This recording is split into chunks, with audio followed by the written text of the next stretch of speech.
Hi everyone, एक बार फिर से आप सभी का बहुत बहुत स्वागत है। आप सभी का अपना यूट्यूब चैनल आर के स्टडी पे। मैं हूं रविंद्र कुमार। गाइज, आज हम लोग डीएससी यानी डाटा स्ट्रक्चर यूजिंग सी का लेसन नंबर 4 पढ़ने वाले हैं। आपने यदि पिछला क्लास देखा होगा तो हमने फर्स्ट लेसन और सेकेंड लेसन समाप्त कर दिए हैं। ठीक है, फर्स्ट लेसन में हमने बेसिक जितने भी चीज़ें थे सारे कवरअप कर लिए, एरे भी हमने कवरअप कर लिए हैं। आज हम लोग पढ़ेंगे स्टैक क्यू एंड रिकर्सन। ठीक है, ये आपका चैप्टर का नाम है लेसन नंबर 4 डीएससी। ठीक है, data structure using C. Polytechnic third semester के जितने भी सीएस एंड आईटी के स्टूडेंट हैं सभी लोग भाई सेशंस को शेयर कर देंगे जिससे ज़्यादा से ज़्यादा स्टूडेंट यहाँ पे पढ़ सकें। ठीक है, आज के जो सेशंस है हमारा, इसमें हम लोग स्टैक के बारे में पूरा डिस्कस करेंगे। बेसिकली स्टैक होता क्या है, हमारे डीएससी में किस तरह से यूज होते हैं, पूरे के पूरे एकदम समझेंगे। ठीक है, बेसिक चीज़ें आज बताने वाले हैं तो इसको बिल्कुल मत मिस कीजिएगा। ठीक है, लास्ट तक वीडियो देखते रहिएगा। और यदि कोई भी स्टूडेंट चैनल पे नए हो तो चैनल को सब्सक्राइब जरूर कर लेगा। चलिए आज की क्लास को स्टार्ट करते हैं बिना किसी देरी का। तो गाइस, सबसे पहले अब हम लोग डाटा स्ट्रक्चर में स्टैक किस तरह से यूज होते हैं इसको समझते हैं। ठीक है, तो स्टैक जो है, स्टैक की अगर आपको परिभाषा लिखनी हो तो इस तरह से लिखेंगे। स्टैक जो है हमारा एक non primitive linear data structure होता है। कैसा होता है? Non primitive linear data structure होता है जो कि लीफो पे वर्क पे यानी लीफो के सिद्धांत पे वर्क करता है। यानी लीफो का मतलब है लास्ट इन फर्स्ट आउट। इसका कहने का मतलब है लास्ट इन फर्स्ट आउट का कि वह आइटम जो कि सबसे अंत में ऐड किया जाता है वो सबसे पहले रिमूव कर दिया जाएगा।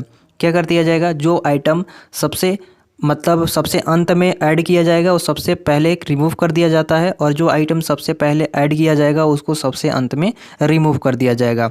यहाँ कहने का मतलब है, इस फिगर के माध्यम से आप सभी लोग को समझाने की कोशिश करते हैं। देखिएगा, हमारे पास मान लीजिए कोई आइटम है, मान लेते हैं 5 नंबर है। ठीक है, 1 2 लेकर 1 2 3 4 इस तरह 5 नंबर हैं। ठीक है, हमने क्या किया कि सबसे पहले इस नंबर को यहाँ पे इंसर्ट किया, यहाँ पे 1 इंसर्ट कर दिया हमने। ठीक है, फिर यहाँ पे हमने क्या कर दिए, 2 कर दिए, 3 कर दिए, 4 कर दिए, 5 कर दिए। इस तरह से हमने यहाँ पे पुश कर दिए सारे नंबर को, और यहाँ पे फिर हम लोग को अब पॉप करना है। ठीक है, तो हमने क्या पढ़े हैं इस स्टैक में कि जो सबसे पहले ऐड होगा वो सबसे लास्ट में क्या होगा, डिलीट होगा, या कह सकते हैं पॉप होगा। जो सबसे पहले यहाँ पे इंसर्ट होगा वो लास्ट में पॉप होगा। यानी जो अंत में, यानी कह सकते हैं कि जो अंत में ऐड हुआ है वो सबसे पहले रिमूव होगा। ठीक है, यानी कहने का मतलब यहाँ पे ध्यान से समझिएगा। इसका कहने का मतलब है कि देखिए, सबसे पहले तो हमने 1 इंसर्ट किया, फिर 2 किया, फिर 3 किया, फिर 4 किया, फिर 5 किया। इसका सिद्धांत क्या कहता है कि यह लीफो पे वर्क करता है भाई साहब।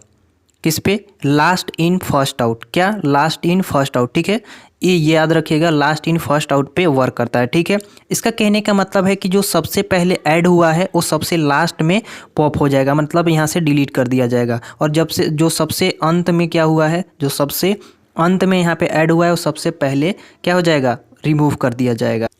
इसका कहने का मतलब है कि अब हम लोग क्या करेंगे, यदि अगर हम लोग को अब पॉप करना है, पुश तो हमने सारे कर लिए, तो पॉप करना है तो अब हमारे ऊपर से जो नंबर है वो हटना यहाँ से स्टार्ट हो जाएंगे। यानी कहने का मतलब ये है कि हमने सबसे पहले 1 को इंसर्ट किया था, लेकिन ये जो 1 है पहले इंसर्ट हुआ है, इसलिए ये क्या करेगा, ये हमारा क्या होगा कि ये हमारा लास्ट में यहाँ से इंसर्ट डिलीट होगा। ठीक है, यानी पॉप होगा। तो सबसे पहले हम लोग 5 को उठाएंगे क्योंकि इसको पॉप करेंगे, क्योंकि ये सबसे बाद में, यानी पहले 1 2 3 4 5 हमने रखे थे, तो जो सबसे पहले रखा वो सबसे लास्ट में डिलीट होगा। यानी जो हम लोग बाद में सबसे लास्ट में 5 हमने रखे, तो 5 को सबसे पहले क्या करेंगे, यहाँ पे पॉप कर देंगे। ठीक है, तो इस तरह से ये वर्क करते हैं।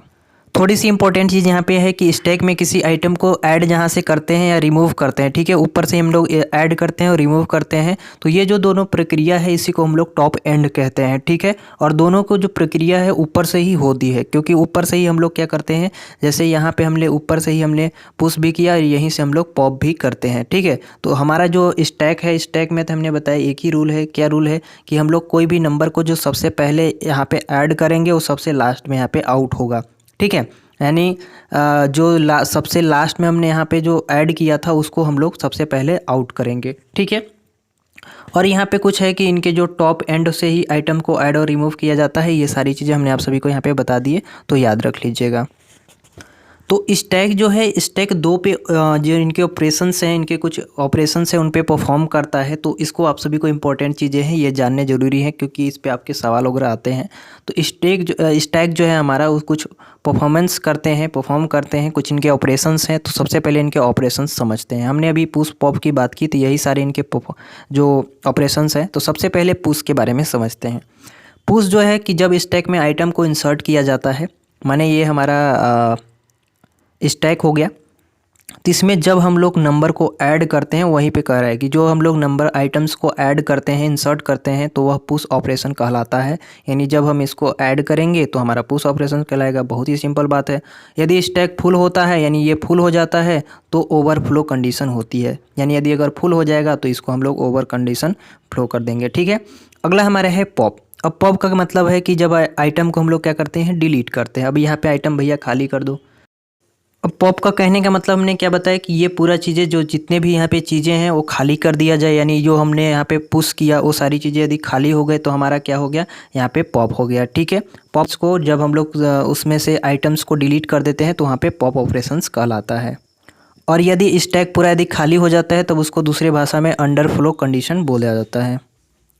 एक दो चीज़ें और होती है, जैसे कि यहाँ पे इम्पटी, इसको हम लोग इम्पटी बोलते हैं। यह ऑपरेशन बताता है कि स्टैक खाली है या नहीं है। यानी इम्पटी मतलब क्या होता है, खाली ही होता है, तो ये बताता है कि खाली है या नहीं। फुल का मतलब है ये ऑपरेशंस को बताता है कि स्टैक जो है हमारा भरा हुआ है या नहीं है। तो इनके जो ऑपरेशंस थे आपने समझ लिए कि दो में ये ऑपरेशंस इनके होते हैं, एक पुश होता है, एक पॉप होता है।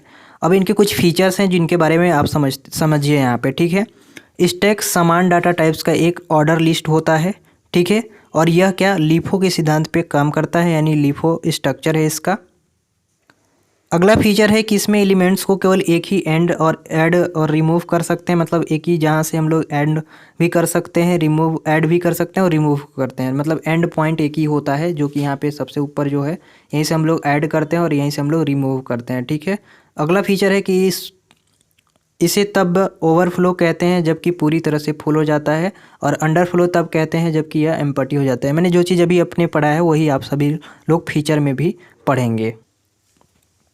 इस फिगर को देखिए और ध्यान से इसको समझने की कोशिश कीजिए। ठीक है, सबसे पहले हमने यहाँ पे पुश किया, यानी 1 नंबर दिया, फिर पुश 2 किया, फिर यहाँ पे हमने 1 2 दिया। ठीक है, फिर पुश किया, फिर 1 2 3 हो गए यहाँ पे, फिर पुश नंबर 4 दिए, एक नंबर और हमने आइटम्स को बढ़ाए, फिर पुश 5 किया, यानी हमारा यहाँ पे पूरा टोटल भर चुका है। ठीक है, हमने 5 नंबर लिए थे जो कि यहाँ पे टोटल्स भर गए हैं। ठीक है, अब यहाँ पे थोड़ा सा ध्यान में रखिएगा, यहाँ पे हमने एक एक नंबर को पुश किया है और यहाँ पे लास्ट में हमने यहाँ पे 5 नंबर तक हमने बताए थे, तो 5 नंबर यहाँ पे हमने फुल कर दिया। ठीक है, ये अब हमारा ओवरफ्लो कंडीशन हो गया है, यानी ये हमारा स्टैक जो है वो पूरा भर चुका है। अगर इसको हम लोग को यहाँ पे पुश हो गया है, तो अब हम लोग को यदि पॉप करना हो, ठीक है, यानी डिलीट करना हो, तो हमारा कहाँ से डिलीट होगा, ये ऊपर नंबर से डिलीट होगा, क्योंकि इसी का ऊपर का ही हमारा ऐड पॉइंट और इंसर्ट और डिलीट, यानी कह सकते हैं ऐड पॉइंट और जो हमारा डिलीट पॉइंट है ऊपर से ही होता है। ठीक है, और दूसरी बात इसका जो रूल्स है, यानी जो सिद्धांत है, वो लिफो पे वर्क करता है।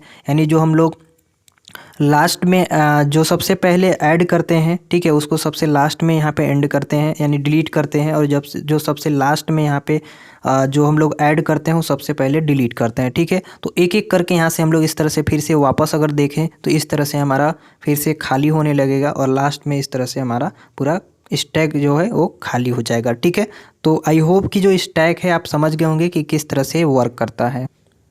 स्टैक के कुछ एडवांटेज हैं जिनको आप समझ लीजिए, आपके एग्ज़ाम में लिखने के लिए बहुत ही इंपॉर्टेंट चीज़ें हैं, तो इसको जानने के लिए आपको ज़रूरी है। ठीक है, आपके एग्ज़ाम में आपके लिए बेहद ही ज़रूरी है ये सारी चीज़ें, एडवांटेज और डिसएडवांटेज आते हैं। तो देखिए, सबसे पहले कि इसकी एक्सेस बहुत ही तेज़ी से होती है। जो हम लोग स्टैक का एक्सेस जो बोल सकते हैं, बहुत ही तेज़ी होती है। इसमें मेमोरी को बेहद ढंग से मैनेज किया जाता है, इसलिए हमें इसमें मेमोरी कभी भी जो फ्रैगमेंट होती है वो नहीं होती है। इसके द्वारा जो डाटा है लिफो मेथड से मैनेज किया जाता है, जो आप सभी को बताया हमने।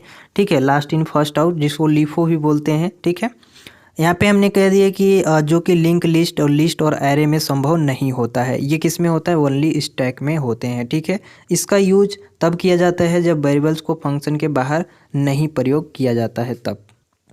अब इनके कुछ डिसएडवांटेज है जो यहाँ पे आप सभी लोग समझ लीजिए। यह लोकल वेरिएबल्स को ही एक्सेस करता है। दूसरा है हमारा कि इसमें वेरिएबल्स को रिसाइज नहीं किया जा सकता, छोटा बड़ा नहीं कर सकते। इसका मुख्य नुकसान यह है कि इसमें मेमोरी की कमी होती है, यानी ये कम मेमोरी का होता है। तो ये कुछ इनके डिसएडवांटेज थे जो आपने यहाँ पे समझ लिया होगा। तो आई होप गाइज कि आपने डाटा स्ट्रक्चर यूजिंग सी का जो हमने आज लेसन नंबर 4 पढ़ा रहे थे, स्टैक, क्यू एंड रिकर्सन, इसमें आपने स्टैक के बारे में आज समझ लिया होगा कि स्टैक होता क्या है, किस तरह से वर्क करते हैं, ठीक है। बाकी बात इसका जो एल्गोरिदम है, ठीक है, इसको नेक्स्ट क्लास में बताएंगे हम आप सभी को ऑपरेशंस, और इसका इम्प्लीमेंट्स होते हैं, इम्प्लीमेंट्स के बारे में भी नेक्स्ट क्लास में डिस्कस करेंगे, ठीक है। तो आई होप कि आप सभी को ये वीडियो पसंद आएगी, पसंद आएगी लाइक कर दीजिए, चैनल पर सब्सक्राइब कर लीजिएगा। मिलेंगे नेक्स्ट लेक्चर में, तब तक के लिए जय हिंद।